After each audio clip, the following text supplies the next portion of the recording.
Netcasts you love. From people you trust.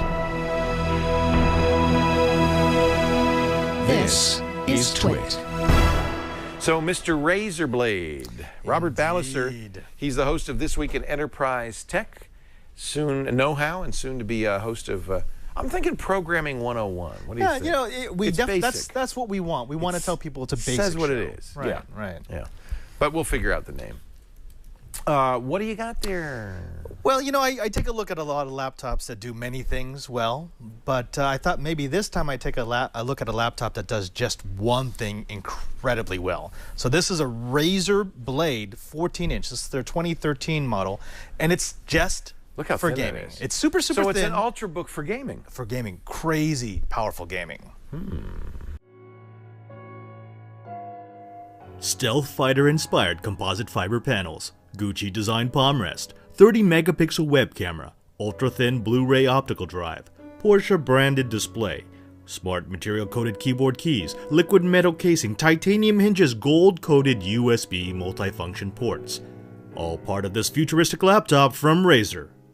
Wait, what is this, a designer espresso maker? Heck no. This is the 2013 Razer Blade 14-inch gaming laptop, and it doesn't have any of that junk. What it does have is a crazy amount of horsepower packed into an ultra-portable laptop designed for one thing and one thing alone: gaming.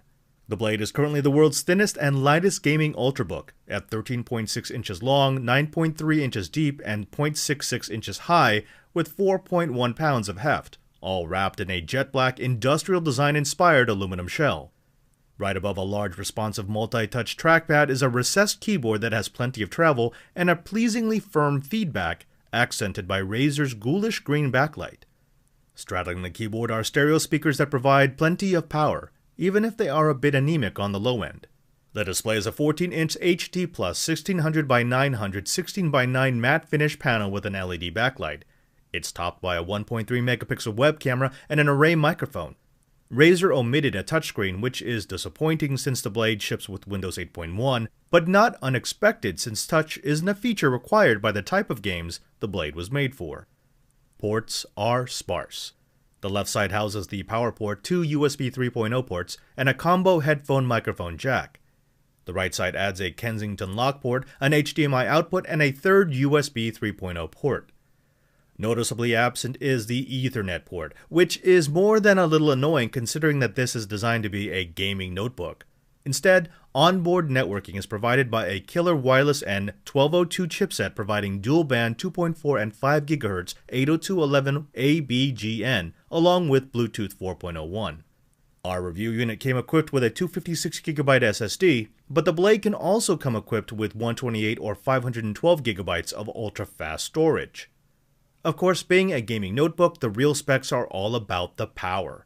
And the processing punch comes from a quad-core Intel Haswell i7-4702HQ CPU, operating at 2.2 GHz with a 3.2 GHz turbo mode.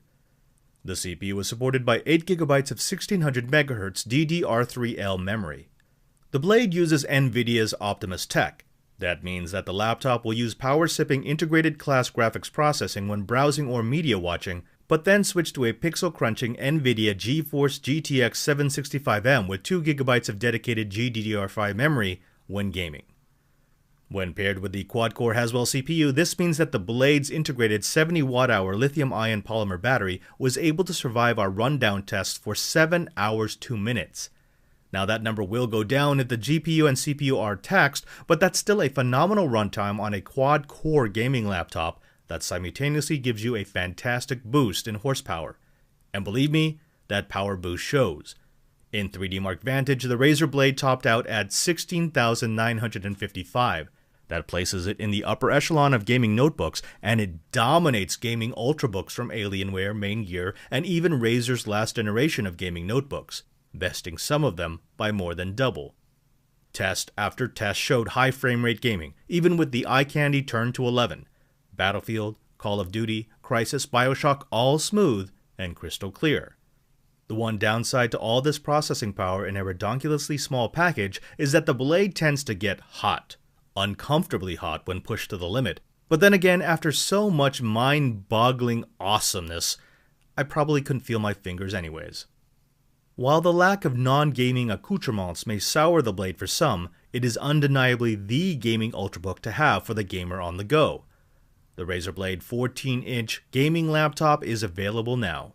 You can find it online for under $2,000.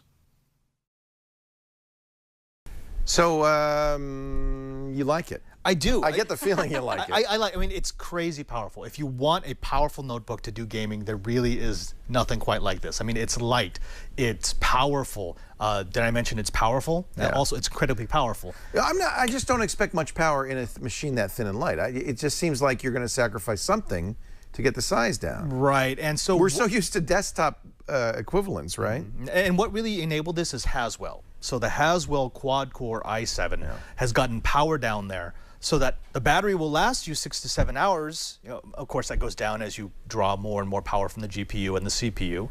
But the trade-off is, although this is an incredible machine for gaming, it's not a great machine for anything else. Because no touch. No touch, no card slot, no ports beyond 3 USB it's and for HDMI. gamers. It is for gamers, and it's unapologetically for gamers. I'm kind of surprised that they didn't include Ethernet, just because. Yeah, you know, but I got to point out, the MacBook Air doesn't have any of those things either. And nobody says, well, boy, that must just be for gamers. Well, but for gaming, though, I can attest that playing through Ethernet works a lot better. A lot better. It does. Well, because it's all about the ping. If you're a professional gamer and you want this on the go, point. I'm sure you can get a converter, though. You can, but it's, you know, to leave it out, I know people are going to nitpick on that. And the graphics processor, is it Iris Pro? It's a GTX 765. Oh, it has a video. It's a dedicated graphics part with 2 gigabytes of memory.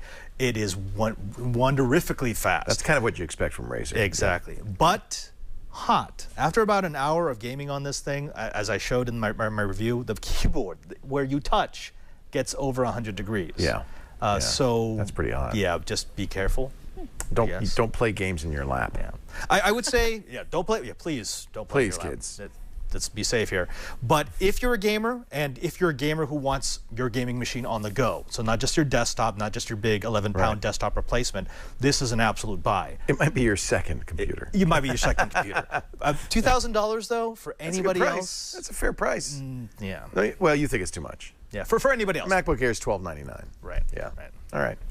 Father Robert Ballecer, Society of Jesuits, and our regular contributor on This Week in Enterprise Tech, on Know-How. You're taking over the channel here on the show Before You Buy all the time, and soon to be on other shows. Is it a buy? Oh, this is a buy. Yeah. Oh, we didn't even say, did we? It's a buy. It's a buy. It's okay. Even at that price, it's a buy. Buy it now. Go. Buy it. Go get it. Get it if you can.